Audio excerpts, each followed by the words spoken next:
I knocked before entering my own bedroom. I want you to sit with that. Not a hotel room. Not a guest room in someone else's house. My bedroom. The one with the window that faces the backyard maple I planted the spring we moved in. The one with the closet I built out myself on a Saturday in November with a kit from the Container Store and a drill I've owned since 2004. I knocked. I waited. I heard my mother-in-law's voice call out just a minute from the other side of the door. She was using our bathroom. I stood in the hallway of my own home and waited to be permitted entry. My name is Robert Cahill. I am a senior project manager at a regional logistics firm. I have held that title for 9 years. Before that, I was a coordinator. Before that, I drove routes. I know what it means to build something from the ground floor. I know what it means to be patient inside a process while the outcome compounds quietly in the background. What I did not know, not yet, was that I had been so patient for so long inside my own home that I had effectively become a visitor in it. That was the last morning I knocked. Let me tell you who I was before the knock. Before the 3 years. Before any of it. I purchased the house in 2014. 40-year-old colonial on a quarter acre in a suburb of Columbus, Ohio. For bedrooms, 2.5 baths, an attached garage, a backyard with a slope. I spent 2 summers grading properly so the water ran away from the foundation the way it was supposed to.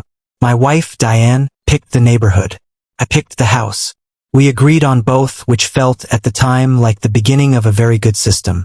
We had been married 4 years when we bought it. No children. 2 incomes, mine in logistics, hers in hospital administration, and a shared understanding that we were building something deliberate. I handled the maintenance. I handled the yard. I handled the insurance, the property taxes, the contractor relationships, the furnace inspections and the gutter cleanings and the slow leak under the kitchen sink that I caught before it became a subfloor problem because I checked things the way my father taught me to check things, quietly, regularly, without being asked. Diane was good at other things. She was organized in ways I was not. She remembered birthdays. She kept the social calendar. She maintained the relationships that kept us connected to the people around us, including her parents. Frank and Lorraine Vesper had lived in a 2-bedroom condo in Westerville for 11 years. Frank was 71. Lorraine was 68. Frank had a hip that had been bothering him since 2017 and a stubbornness about addressing it that Diane found increasingly worrying. Lorraine had managed their finances with a precision that had worked fine until the condo association fees restructured in 2019 and their fixed income situation became, as Diane described it to me one evening, a little tight. I liked Frank and Lorraine. I want to be clear about that. Frank had built a deck on 3 consecutive houses over 40 years, and he talked about lumber the way I talked about foundation grading, with a specificity that suggested genuine care. Lorraine made a chicken soup that I have never been able to replicate and have stopped trying. They were good people. They were also, I would learn, people who expanded to fill available space. In the spring of 2020, the world reorganized itself, and Diane came to me with a proposal. Her parents' condo building had reported a COVID case in the building. Frank's hip had not been addressed and he was less mobile than he had been. Lorraine was managing 2 people's anxiety on a fixed income in a 2-bedroom unit. Diane thought it would make sense, temporarily, for them to come stay with us. We had 4 bedrooms, 3 of them unoccupied. I said yes. I want to be clear about that too. It was not a reluctant yes. It was not a conditional yes. I said yes because it was the right thing to do, because we had the space, because they were good people in a hard moment, and because I am, at my core, a man who does not say no to something reasonable when he has the means to say yes. I said yes in March of 2020. They were still there in March of 2023. Welcome back to Dad's Sweet Revenge. If you are new here, pull up a chair. This channel is for the ones who said yes when they should have said yes with a timeline. Grab something warm. This one takes a minute to build. But it builds to something. The first few months were fine. More than fine, honestly. Frank and Lorraine took the large guest room at the end of the hall, the one with its own bathroom, the one I had originally imagined as a home office someday. They were considerate. They kept their door closed. Lorraine cooked 3 or 4 times a week and the house smelled like something from my childhood in the best possible way. Frank and I watched baseball in the evenings and talked about the deck he wanted to build onto the back of the house, and I told him we could do it together when the hip was better. I didn't know it yet, but that deck would become a source of friction I did not see coming. By the fall of 2020, the temporary nature of the arrangement had stopped being discussed. I raised it once gently in October. I asked Diane what the plan looked like, whether Frank had followed up with the orthopedic surgeon, whether Lorraine had spoken to anyone about the condo situation. Diane said Frank was nervous about surgery. She said the condo was complicated. She said, "Can we just get through the holidays?" I said yes. That was the last time I asked directly. I didn't know it yet, but every time I said yes without a date attached to it, I was pouring a footing. The second year brought gradual territorial expansion that I can only describe in retrospect as architectural. It happened in increments so small that none of them individually constituted a moment I could point to. Together, they constituted a complete restructuring of who lived where and how. January 2021. Lorraine reorganized the pantry.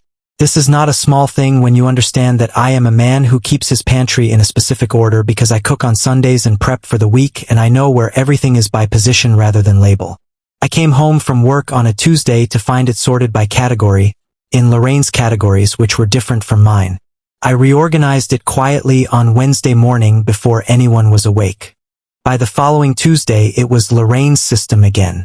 I left it. March 2021. Frank began using the garage. I understood this. His hip made the condo stairs difficult, and the garage had a step stool I had left accessible and a workbench he found useful. What I did not anticipate was that the garage would begin to accumulate Frank's things. His toolboxes, his folding chairs, his fishing equipment. By summer, the garage held more of Frank's possessions than mine, and I had begun parking in the driveway. I parked in the driveway of my own house for 14 months. June 2021. Diane suggested we convert the third guest bedroom, the smallest one, adjacent to the master, into a sitting room for her parents. They need somewhere to watch their shows without feeling like they're in the way, she said. I noted the implication that they were currently in the way, which was, to my understanding, because they were temporarily staying in a house where they did not permanently live. I did not say this. I said sure. We moved the guest bed to the basement. September 2021. Lorraine began answering the door. I want you to hold on to that detail because it matters later. Not occasionally. Regularly. Delivery drivers, neighbors, the woman from down the street who sometimes stopped by to talk to Diane. They were all met at the door by Lorraine. Lorraine, who was warm and capable and entirely comfortable in the posture of a woman receiving guests in her home. I came home from work one afternoon to find my neighbor Gary standing in my entryway, talking to Lorraine about the subdivision's new landscaping ordinance. Gary did not appear to find this unusual. Lorraine did not appear to find this unusual. I appeared to find it unusual. I nodded to Gary. I went to the kitchen. I poured a glass of water and I stood at the sink and I looked at the backyard and I thought about the slope I had spent 2 summers grading. By early 2022, the house had reorganized itself around Frank and Lorraine in ways I had stopped tracking because tracking them had started to feel like cataloging my own dispossession. Frank's medication was on the kitchen counter. Frank's chair, a recliner Diane had ordered without asking me, was in the living room where my reading chair used to be. My reading chair was in the bedroom. Lorraine's calendar was on the refrigerator. Lorraine's shows ran in the evenings. Frank decided when the thermostat moved. That last one. I need to tell you about the thermostat. I keep the house at 68 degrees. I have kept every home I have lived in since I began paying for my own utilities at 68 degrees. It is not an unreasonable temperature. It is, in fact, precisely the temperature the Department of Energy recommends for occupied homes during winter months. I have data on this. I am a project manager. I have data on most things. Frank preferred 72. In February of 2022, I came downstairs at 6:30 in the morning and the thermostat read 72. I turned it to 68. At 7:15, Frank came downstairs and turned it to 72. I watched this from the kitchen over my coffee. He did not acknowledge that he had done it. He went to his recliner and turned on the news. I want you to hold on to that image. A man in my house at my thermostat adjusting the temperature of rooms I paid to heat, without a word. I turned it back to 68 after he fell asleep that afternoon. This continued for 7 months. The knock happened on a Tuesday morning in January of 2023. Nearly 3 years in. I have already told you about the knock. But I want to tell you about what came before it, because the knock was not the beginning of that morning. The morning began earlier. I woke at 5:45 the way I always do. I went to the bathroom to shower before work. The master bathroom, our bathroom, Diane's and mine, was occupied. Lorraine was in it. She had begun using it in the fall, when the guest bathroom tile had developed a crack that I had patched but that Lorraine found unsatisfactory. Contractor was coming. The contractor's schedule had shifted twice. Lorraine had been using our bathroom for 11 weeks. I showered in the guest bathroom, the one with the patch tile. I dressed in the bedroom. I went downstairs. Frank was already in his recliner at 6:15 in the morning, which had become his custom, and the television was on at a volume I found remarkable for 6:15 in the morning. The thermostat read 72. I made coffee. Lorraine came downstairs and began organizing the kitchen in the way she organized the kitchen, which was not my way, and we said good morning to each other with the practiced warmth of two people who have run out of new things to say and have settled into a script. I went upstairs to get my work bag from the bedroom. I knocked. I stood in the hallway of my house and knocked on my bedroom door and waited. Diane's voice came from inside. Just a minute. She was on a phone call. A work call early, which was not unusual. I waited in the hallway. Frank's recliner motor hummed from downstairs as he adjusted the position. The television said something about weather. I stood in the hallway for 4 minutes. When Diane opened the door, she looked at me with an expression that contained no awareness of what had just happened. No recognition that I had knocked on my own bedroom door and waited to be admitted. She held the phone slightly away from her face and said, "Morning. Coffee's on." I said, "I made it." She went back to her call. I got my bag. I went downstairs. I said goodbye to Frank and Lorraine. Frank raised a hand from the recliner. Lorraine said to drive safe. I sat in my car in the driveway, my driveway where I had been parking for over a year because the garage held Frank's fishing equipment, and I did not start the engine for a few minutes. I thought about the 4 minutes in the hallway. I thought about 14 months in the driveway. I thought about 7 months of the thermostat. I thought about the pantry and the sitting room and the recliner and the door and Lorraine answering it like a woman receiving guests in her home. And I thought, at what point does a man stop being the owner of a thing and become simply the person who pays for it? I started the engine. I did not go to work first. I drove to a diner I had been going to since before I was married. Corner booth. The kind of place where the coffee comes without being asked and nobody looks at you twice for sitting alone with a legal pad for an hour. I ordered eggs. I drank 2 cups of coffee. I wrote, not a list of grievances. I am not a man who makes lists of grievances. They accomplish nothing and they keep you oriented toward the wound rather than the exit. What I wrote was a structure, a framework. The project manager in me required it. I wrote at the top of the page, what does this situation actually require? Below that I wrote 4 observations. 1. Frank and Lorraine had been in the house for 34 months. No exit date had ever been established, agreed upon, or revisited. 2. The original conditions that had brought them, COVID risk, mobility concerns, financial pressure, had partially resolved. The world had reopened. Frank had, after considerable delay, received his hip replacement in the spring of 2022 and was now mobile. The condo had been sold during the arrangement, which I had been told about after the fact, the proceeds going into an account I had no visibility into. I want you to hold on to that detail. The condo had been sold. They were not holding a place they were returning to. They had, without discussion, made our home their permanent residence. 3. Diane had, at every juncture where a timeline might have been established, declined to establish one. This was not negligence. I had watched her too carefully for too long to mistake her patterns. This was a choice. A sustained, consistent choice to allow the situation to continue because the situation was, for Diane, comfortable. Her parents were present. Her household ran on Lorraine's schedule. The friction in the arrangement was mine alone. 4. I had said yes in March of 2020 without a date. That was my error. And it was correctable. I paid for my eggs. I went to work. That evening I called my attorney, a woman named Patricia Osei, who had handled the purchase of the house and 2 subsequent refinances. I told her I needed to understand my options. I told her the situation plainly. She listened without interrupting, which is one of the things I appreciate most about Patricia. When I finished, she said, "Robert, what outcome are you working toward?" I told her. She said she'd have a preliminary framework to me by Friday. I drove home.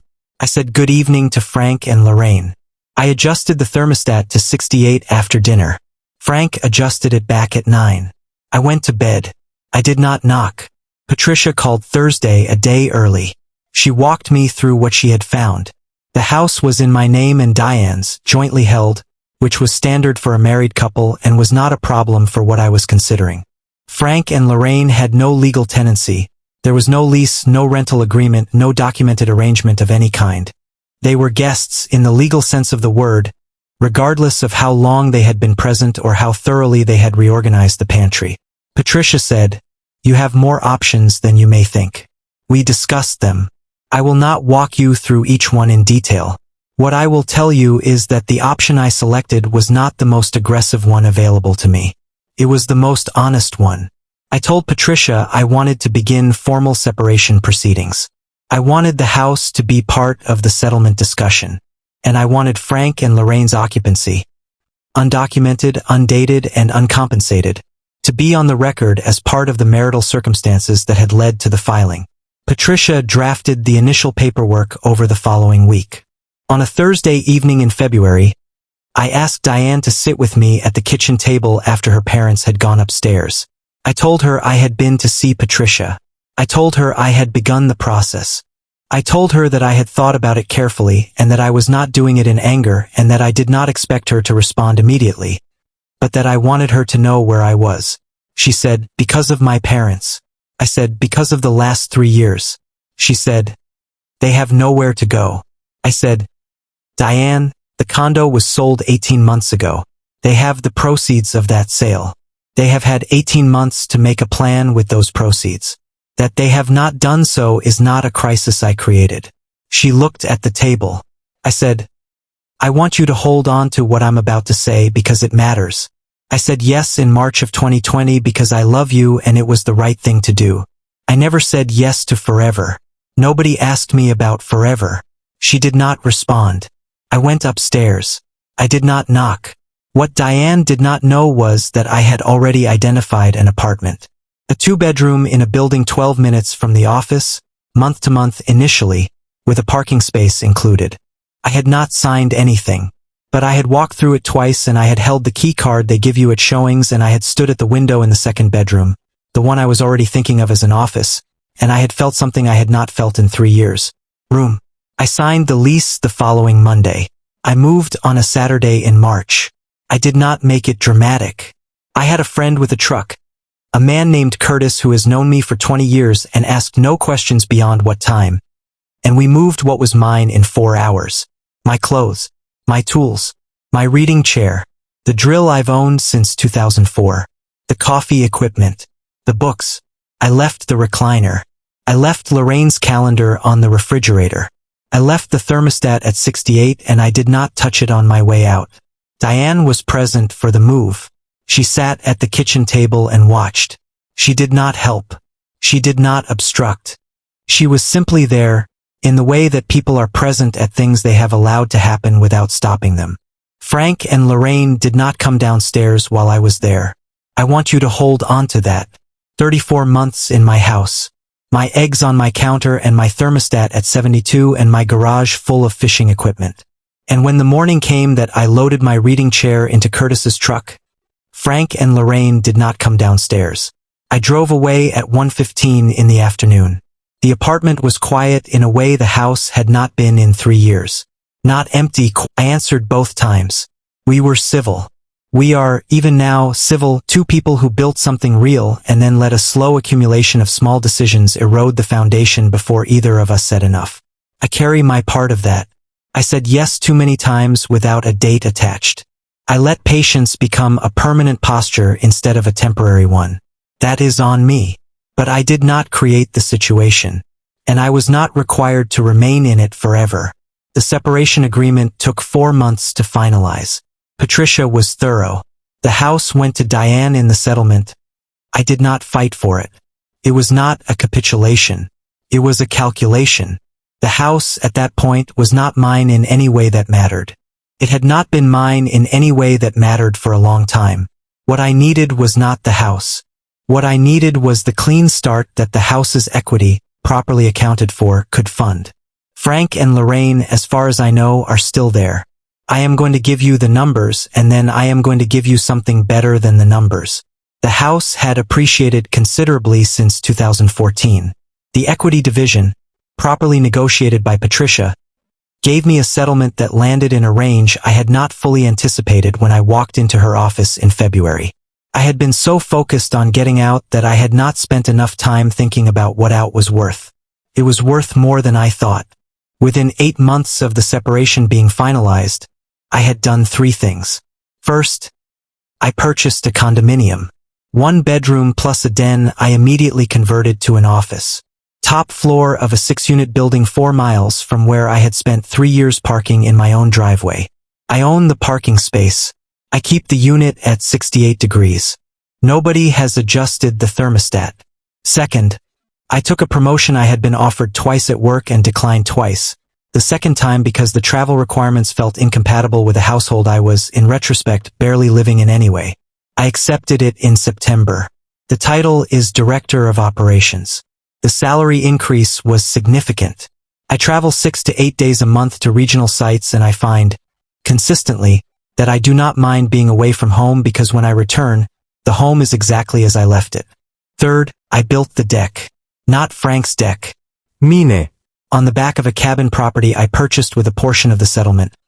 40 minutes outside Columbus, 3 acres, a small creek, a tree line that goes amber in October in a way that makes you understand why people plant roots in Ohio. I pulled the permits myself. I designed the framing.